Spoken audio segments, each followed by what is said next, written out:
First You Think is a not-for-profit ministry of the First Unitarian Church of Des Moines. Support us at ucdsm.org today.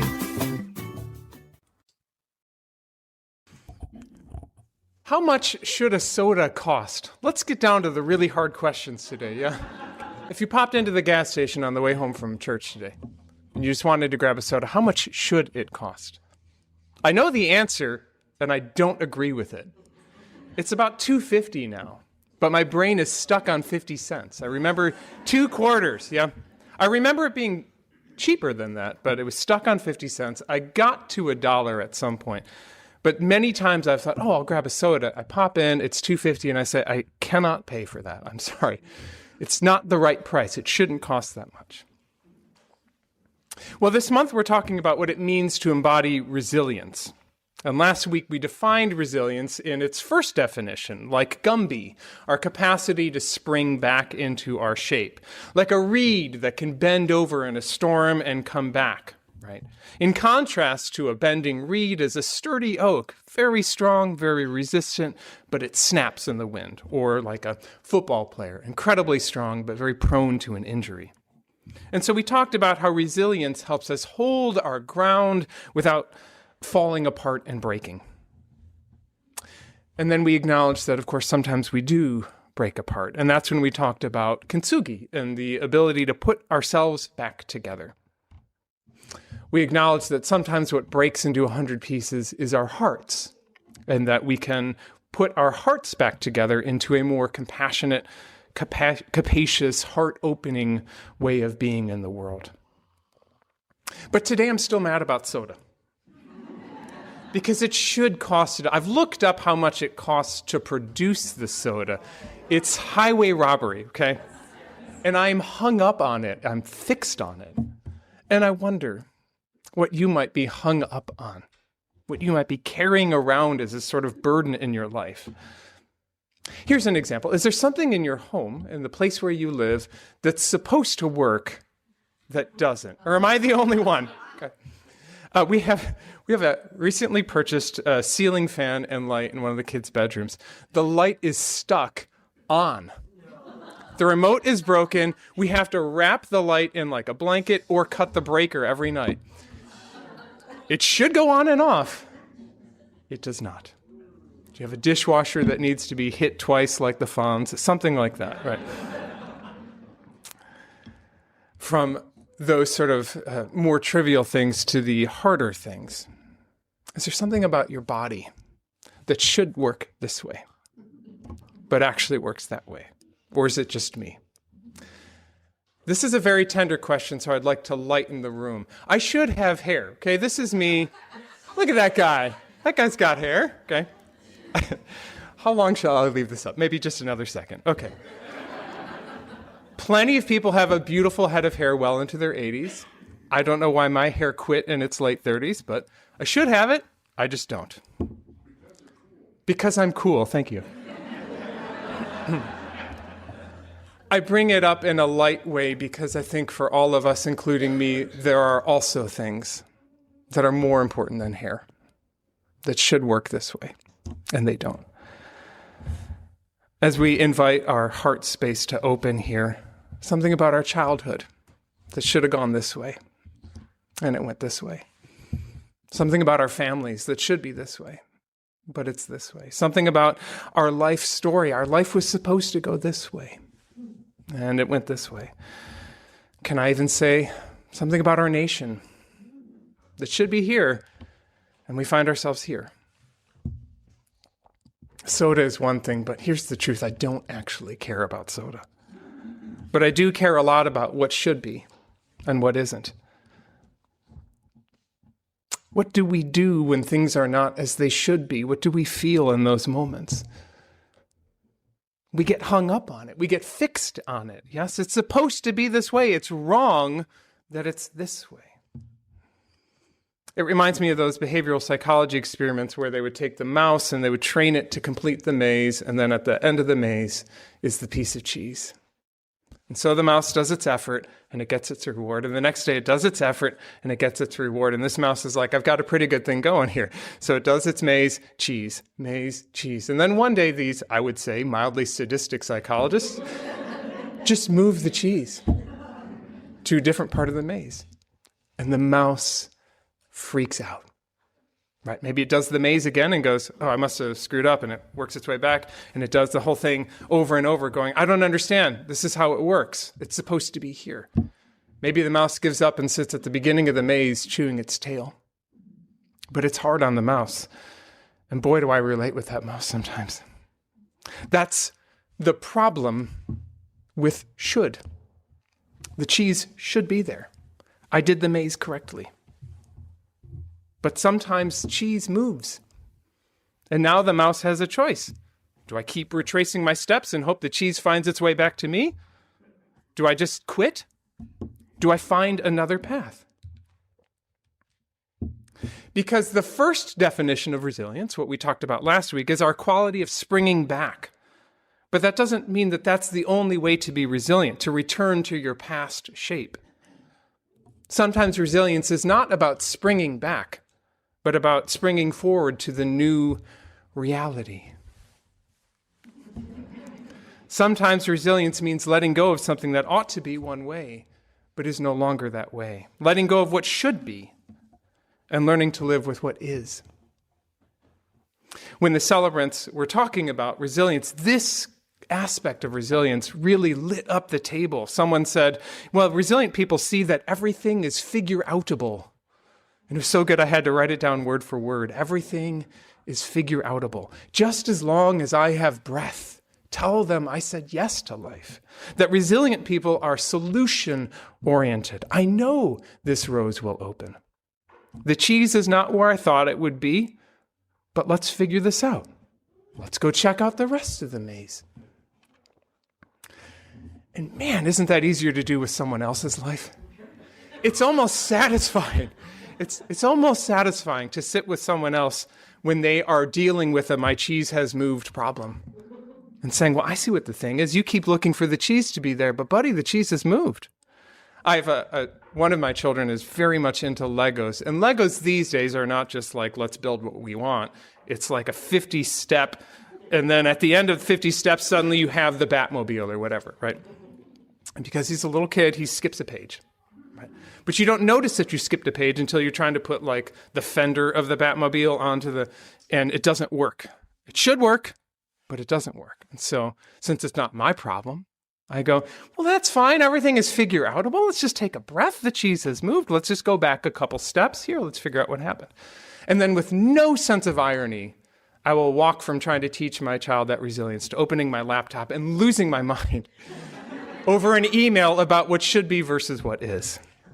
It's so much easier to see it in someone else, yeah? So the key to embodying this other definition of resilience, that major step, is to accept your reality. Okay, this is real. The cheese is not where it's supposed to be. In the oak and reed metaphor from last week, okay, this is real. This is a new kind of wind. In the gas station, Steve, this is just how much soda costs. You're thinking about 1985, when you had hair. In American politics, it's about taking a breath and saying, they are now arresting toddlers and journalists. This is real. Now, accepting reality, that sounds straightforward. Again, it's easy to explain to someone else. But often when we try it in our own experience, we get yanked back by something. We're ready to take that leap, but we get pulled back by our sense of self, by ego, by what should be. Because the truth is, I did do the maze perfectly. Someone else moved the cheese, and that's not fair.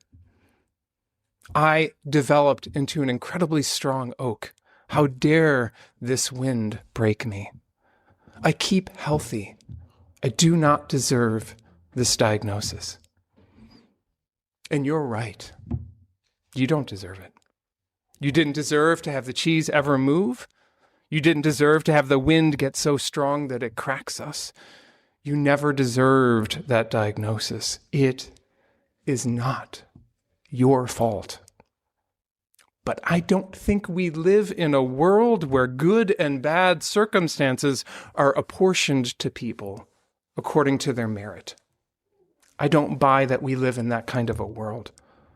I think we live in a world where cheese moves. To quote M. Scott Peck in the famous book, The Road Less Traveled, his famous first sentence. Say it with me if you know it. Life is difficult. He goes on, he doesn't stop the book there. He writes, life is difficult. This is a great truth, one of the greatest truths. It is a great truth because once we truly see this truth, we transcend it. Once we truly know that life is difficult, once we truly understand and accept that, then life is no longer difficult. Because once it is accepted, the fact that life is difficult no longer matters. Peck is, of course, borrowing from the first noble truth of Buddhism. There is suffering and difficulty and stress in life, full stop. It's not about you, it's not about me, it just is. But that is hard to accept. Because from a theological perspective, it makes more sense to associate our works with our salvation. The quid pro quo of it all. So we hold on to these grievances and slights and injuries and unfairnesses like stones in our pocket. And we don't do it because we're masochists or because we enjoy the pain and the suffering of all this unfairness, but because it makes more sense to feel like it's unfair that the cheese moved than to accept the reality that cheese moves. And so we carry that pain like stones in our pockets, sometimes even in our shoes. And that makes every step of the journey tender. And that pain becomes normal for us. That becomes our familiar. It defines how we move through the world with all of these rocks in our pockets.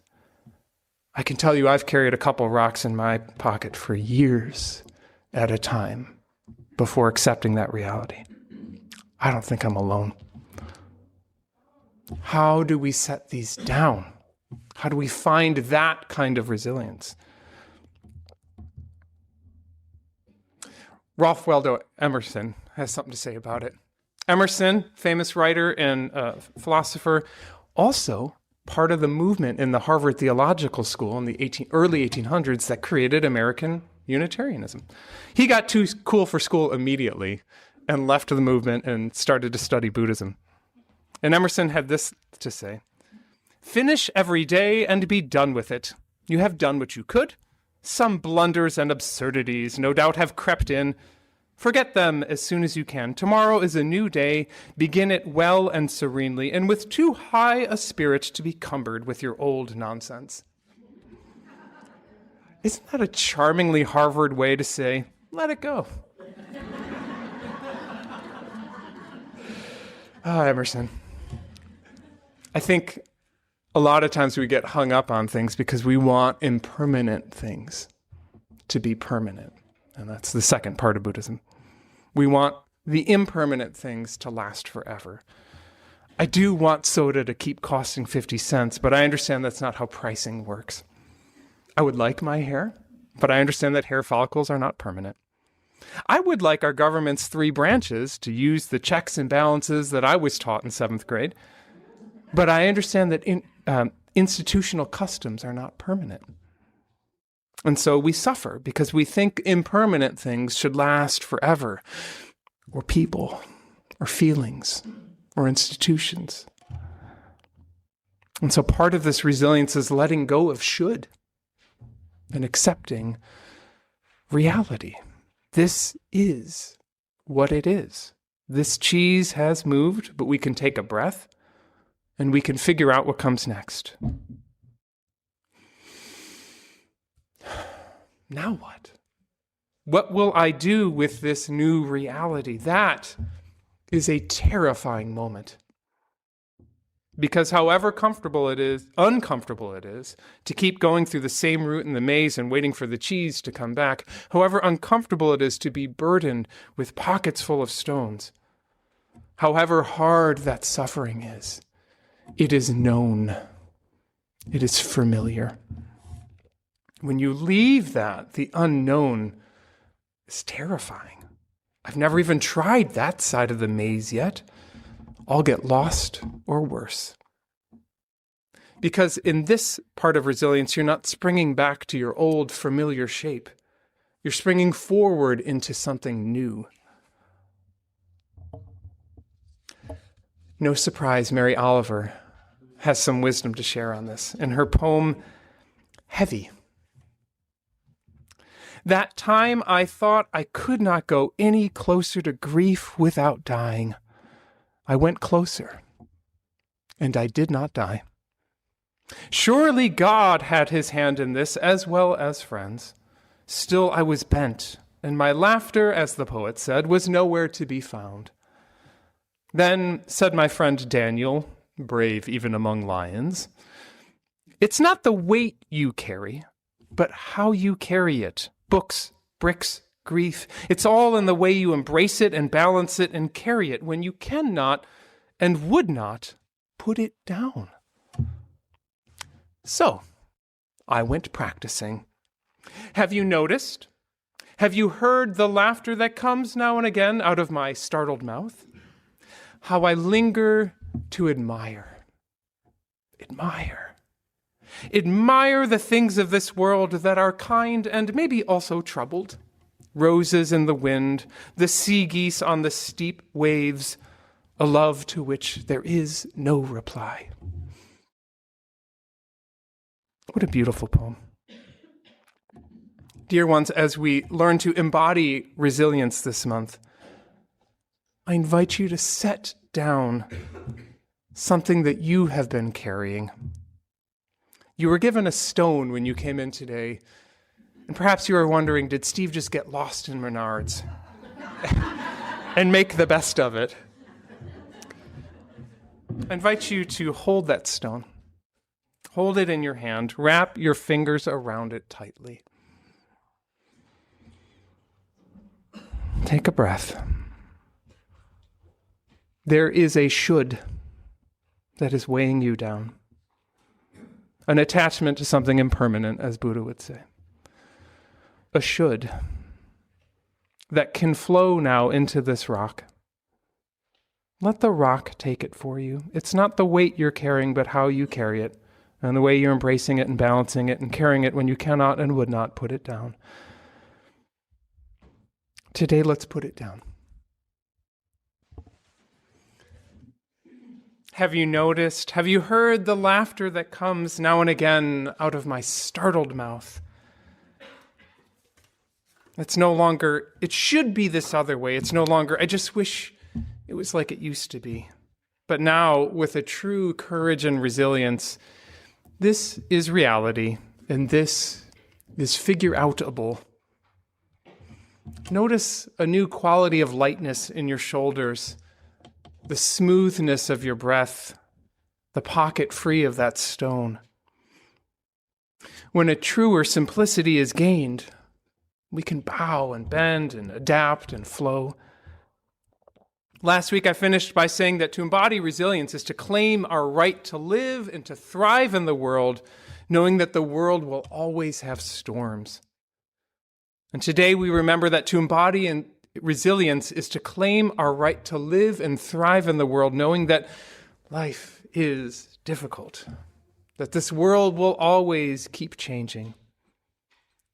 When we set down all of the shoulds, we free ourselves to embrace a full life in all of its exquisite, heartbreaking, and impermanent beauty.